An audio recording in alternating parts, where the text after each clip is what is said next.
Бүгін маған осындай ерекше сыйлық келді. Ашып көрейік. Алматы қаласынан келіпті.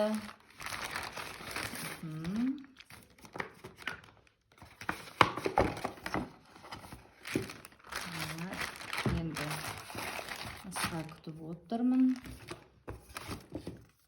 Қазақ білезік тен келіпті. Бисмиллахиррахманиррахим. Вау!